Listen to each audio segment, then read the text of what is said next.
Assalamualaikum warahmatullahi wabarakatuh. Saya Novia Dwi Andini, perwakilan dari kelompok 2 akan menyampaikan materi tentang judul penelitian. Judul merupakan format kesimpulan dari seluruh kegiatan penelitian.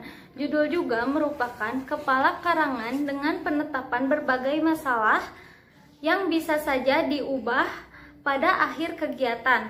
Maka untuk itu, pada awal penelitian, judul bersifat sementara. Dalam penulisan judul juga ada beberapa hal yang harus diperhatikan. Yang pertama, jelas dan spesifik. Variabel yang akan diselidiki harus dimasukkan ke dalam judul. Panjang maksimum pembuatan judul adalah 20 kata substansi. Dan yang keempat, judul penelitian tersebut belum pernah diteliti sebelumnya.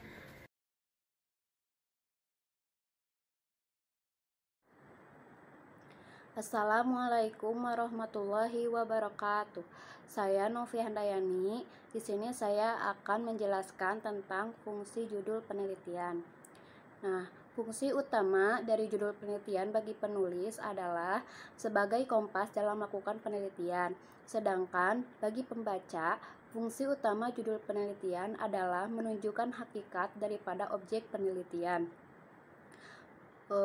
wilayahnya, serta metode yang digunakan dalam melakukan penelitian atau menyusun tulisan, dan judul akan dianggap mewakili bobot sebuah hasil penelitian yang akan ditulis, bahkan merupakan gambaran mutu tulisan yang akan diteliti. Meskipun pada dasarnya judul penelitian bisa ditetapkan setelah penulisan penelitian, baik berupa karya ilmiah, skripsi, dan sebagainya. Karena dengan cara ini, judul bisa lebih sesuai dengan apa yang sebenarnya ditulis, mengingat selama proses penulisan ada kemungkinan terjadi pergeseran fokus. Namun, karena kebutuhan administrasi akademik, maka mahasiswa biasanya diminta memasukkan judul terlebih dahulu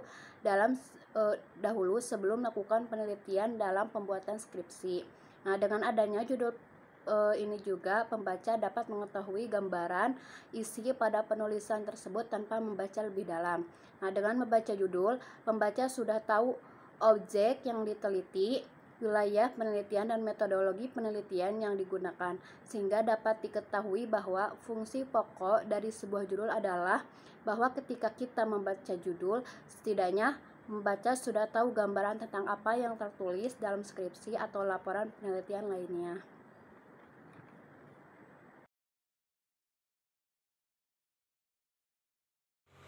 Materi yang selanjutnya yaitu pengertian latar belakang masalah.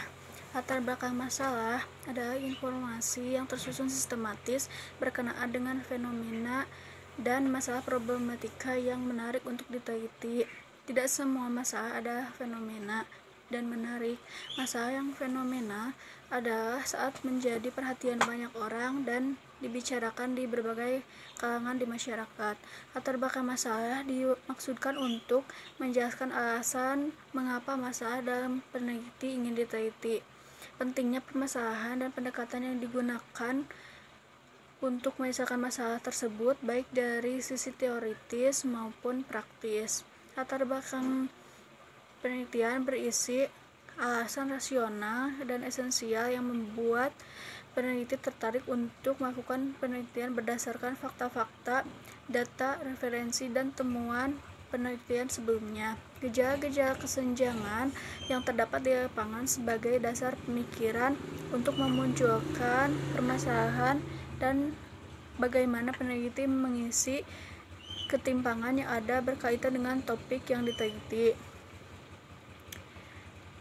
Kemudian latar belakang masalah penelitian berisi informasi tentang suatu masalah dan atau peluang yang dapat dipermasalahkan agar ditindaklanjuti lewat penelitian, termasuk hal-hal yang melatar belakanginya, menurut Hussein Umar.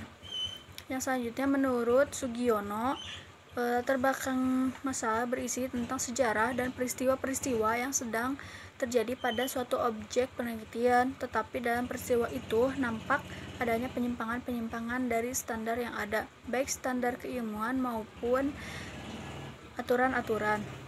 Dalam latar belakang ini, peneliti harus melakukan analisis masalah sehingga permasalahan menjadi jelas. Melalui analisis masalah ini, peneliti harus dapat menunjukkan adanya suatu penyimpangan dan menuliskan mengapa hal itu perlu diteliti. Nah, yang terakhir, menurut Dermawan Wibisono, bagian latar belakang masalah menjelaskan mengapa suatu penelitian dilaksanakan dan apa yang ingin dicapai atau diketahui dari pelaksanaan penelitian tersebut. Fakta dan data yang mendukung harus dicantumkan.